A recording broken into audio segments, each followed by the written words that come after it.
মানুষ ধান কাটে, ধান কাটার পরে খড় পাওয়া যায়, আমরা সেখানে পেয়েছি মাদকের বোতল। এবং আমি আপনাদেরকে গ্যারান্টি দিতে পারি, আপনারা যদি ওদিকে না যান, ওরা আমাদের দিকে চোখ তুলে তাকানোর সুযোগ পাবে না। বর্তমানে দেশে মৃত্যু শৈত্যপ্রবাহ চলছে এবং আবহাওয়ার পূর্বাভাস আছে এটা তীব্র শৈত্যপ্রবাহ হতে পারে। তাই আমরা ইচ্ছে করেই এই প্রোগ্রামটা একটু খোলামেলা এবং যখন রোদটা থাকে এরকম একটা সময় আয়োজন করেছি। অর্থাৎ আমরা সিস্টেমের মধ্যেই রাখলাম যাতে আজকের প্রোগ্রামে আসতে গিয়ে আপনারা কেউ ঠান্ডায় আক্রান্ত না হন। ঠিক একইভাবে এই এলাকাটা আমাদের, এই সারডুবি, সিঙ্গিমারি, বড়খাতা, হাতিবান্ধার এই এলাকাতে একটু আগেই আমাদের স্থানীয় জনপ্রতিনিধি বললেন যে মাদক ব্যবসা এবং মাদকাসক্তদের একটা আনাগোনা পরিলক্ষিত হয় এবং আমরা অনেক মাদক এখান থেকে উদ্ধার করেছি। সবচেয়ে দুঃখ লেগেছে যখন মানুষ ধান কাটে, ধান কাটার পরে খড় পাওয়া যায়, আমরা সেখানে পেয়েছি মাদকের বোতল। তো এটা কিন্তু আপনাদের এলাকাতে কেউ না কেউ খেয়েছে।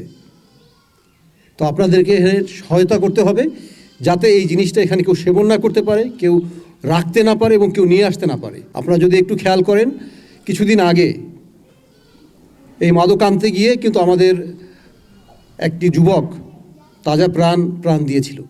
এখন কিন্তু সে অতীত হয়ে গেছে। সো এই তাজা প্রাণ যাতে না হারিয়ে যায় সেজন্য আমরা সবাই আমাদের নিজ নিজ সন্তান এবং যারা এই ধরনের কাজের সাথে লিপ্ত তাদেরকে বুঝাবো।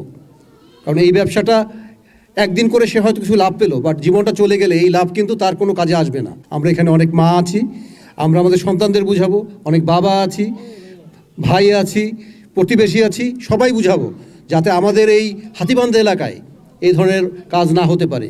একইভাবে এখানে আমরা যদি সীমান্তের ওই পাশে না যাই এবং কোনো গরু পারাপার বা গরু না রাখি, একটা লোককে ধরলে বলে ফার্স্টে আমি ঘাস কাটতে গিয়েছিলাম। আমাদের দেশে কি ঘাসের এতই অভাব?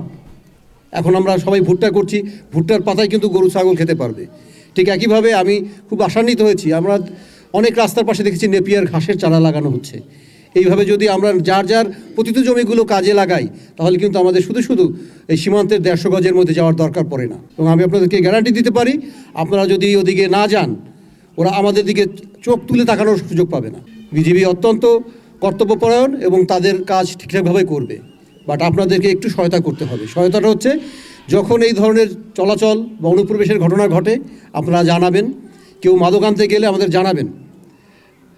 আপনারা সঠিকভাবেই বলেছেন, আমরা সাইকেলে যেতে যেতে ওরা চলে যায়, এই জন্য এই এলাকা যাতে ভালো কাভারেজে থাকে আমাদের এই সারডুবিতে পূর্ব সারডুবি নামে একটি বিওপি অচিরেই শুরু হবে এবং আমরা ইনশাল্লাহ এখানে সাইকেলের পাশাপাশি মোটরসাইকেলও দিব, যাতে করে এখানকার যে কোনো বিপদে, যে কোনো নিরাপত্তা ঝুঁকিতে, যে কোনো মাদক বা অন্য চোরাচালানের ক্ষেত্রে আমরা কার্যকরী ভূমিকা রাখতে পারি।